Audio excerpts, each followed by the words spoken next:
तुम एक दिन ऐसे ही अपने इंस्टाग्राम पे स्क्रॉल कर रहे हो और अचानक एक फोटो तुम्हारे सामने से गुजरती है जिसपे एक बंदा कुछ अनह्यूमन चीज कर रहा है और साथ में उसकी फिजिक भी बहुत अच्छी है। और वहां से तुम कुछ और पिक्स एंड वीडियोस देखते हो and then you fell in love with it और जल्दी से इंस्टाग्राम को बंद करके सीधा यूट्यूब पे आते हो एंड जल्दी में टाइप करते हो how to start calisthenics. After watching tons of videos तुम्हारे पास कुछ क्लियर वे बनता है कैलिस्थेनिक्स स्टार्ट करने का और तुम स्टार्ट कर देते हो। बट तुम एक बात भूल जाते हो दैट हम इंसान हैं और गलती करना हमारा धर्म है। और इसी अनजाने ना अनजाने में तुम कुछ ऐसा कर बैठते हो जो तुम्हारी पूरी जिंदगी को तहस नहस कर देता है। So let's talk about some mistakes. Calisthenics एक बहुत ही वास्ट ट्रेनिंग स्टाइल है जिसमें बहुत से एस्पेक्ट्स हैं जिनको समझना पड़ता है। बट जब एक बिगिनर कैलिस्थेनिक्स स्टार्ट करता है तो उसका प्रोग्राम कुछ ऐसा दिखता है। ये स्टूपिड वर्कआउट स्ट्रक्चर है। Building big muscles and getting shredded with calisthenics should be simple. Your workout structure should contain two main things. अब एक बात समझ लो कि training volume is equal to sets into reps into weights होता है। मतलब एक वर्कआउट में आप कितने रेप्स, सेट्स और वेट्स उठाते हो उसे एक वर्कआउट का ट्रेनिंग वॉल्यूम बोलते हैं। अब एक कैलिस्थेनिक्स वर्कआउट में आपको हमेशा हाई वॉल्यूम से ट्रेन करना पड़ेगा। फॉर एग्जाम्पल आपके 3 sets of 10 reps of pushups 3 sets of bench press के मुकाबले में बहुत कम है and that's why you have to bump your volume up और ज्यादा से ज्यादा रेप्स और सेट्स लगाने की ट्राई करो। For example 3 sets of 10 reps की बजाय गो फॉर 3 सेट्स ऑफ 20 और 30 और जब 30 रेप्स पे पहुंच जाओ then go for 4 sets of 15 और 20 और 30 reps. There are tons of ways to keep pushing yourself with this type of simple progressive overload method. And yes, at one point आपको weight add करना पड़ेगा but उसकी tension फिर कभी लेना।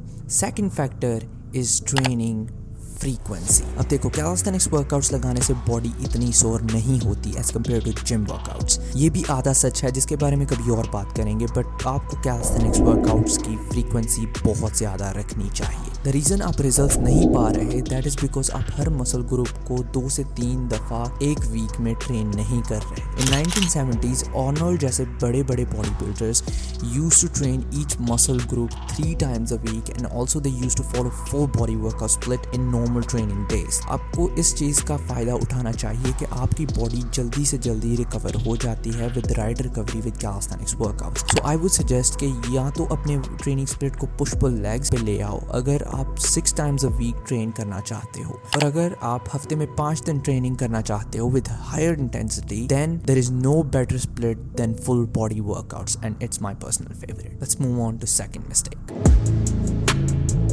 अगर आपका workout split 20 different exercise variation से भरा है then trust me you are wasting your time, क्योंकि इससे आपको 1% भी रिजल्ट नहीं मिलने वाला क्योंकि आप अपनी बॉडी को कंफ्यूज कर रहे हो। There are 3 patterns in training, pushing, pulling and holding. आपको सिर्फ 2 से 3 वेरिएशन ऑफ ईच पैटर्न पे फोकस करना है, that is more than enough. For example अगर आप 10 वेरिएशन के पुशअप्स 10 रेप्स के लिए करते हो देन वो वेराइटी और एंड्योरेंस के लिए तो ठीक है, but in terms of hypertrophy and actual training the muscle not so much. Instead आप सिर्फ 3 पुशअप वेरिएशंस परफॉर्म करो to target upper, lower and middle chest and first उन पे अपने रेप्स बढ़ाओ और जब वो इजी हो जाएं then increase the difficulty by changing the variation of the exercise. इसकी सबसे बेहतर एग्जांपल है कैलिस्थेनिक्स स्किल्स। अब हर कोई जो कैलिस्थेनिक्स करता है उसे स्किल्स बहुत जल्दी सीखनी होती हैं, चाहे वो बिगिनर हो या इंटरमीडिएट, और इसी चक्कर में वो 10 डिफरेंट स्किल्स को पकड़ लेते हैं और उनको ट्रेन करने लग जाते हैं and after months and months of training and time वो किसी स्किल को नहीं सीख पाते and they give up and lose motivation to workout. और सेम चीज मेरे साथ भी हुई थी। सो मैं एक्सपीरियंस से ही कह रहा हूँ, just focus on one skill pattern. It could be planche, front lever, back lever, handstand push-ups, anything but one, and after just few weeks of hard work and consistency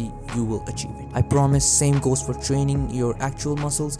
Just pick few exercises and stick to it for longest of time and I assure you greatness isn't far away. And now the next mistake is what 98% of people do and I don't know लोग क्यों इस factor को नजरअंदाज कर जाते हैं, जो कि एक अच्छी फिजिक को बिल्ड और मेंटेन करने में almost 50% रोल प्ले करता है। And that factor is please अपने न्यूट्रिशन पे ध्यान दो। नेचुरल एथलीट्स को अपने न्यूट्रिशन का ख्याल बहुत ज़्यादा करना पड़ता है ताकि वो ज़्यादा से ज़्यादा रिजल्ट्स पा सकें। But now let me tell you simple thing and that is no matter how much you train properly और how much you recover properly through rehab and sleep, अगर आपकी डाइट बिल्कुल भी ऑन पॉइंट नहीं है then आप सिर्फ अपनी ट्रेनिंग और रिकवरी को ज़ाया कर रहे हो। आपको मसल बिल्डिंग के लिए कैलोरी सरप्लस में खाना पड़ेगा और अगर वेट लूज करना है देन एक कैलोरी डेफिसिट में, पीरियड। न्यूट्रिशन पे मैं एक डिटेल वीडियो लेके आऊँगा, सो जस्ट बकल अप। और अगर ये जानना है कि how I got big with calisthenics then ये वाली वीडियो देख लो। और अगर कोई सवालात हैं तो दर्ज अज़ल कमेंट सेक्शन में आप लिख सकते हैं। धन्यवाद।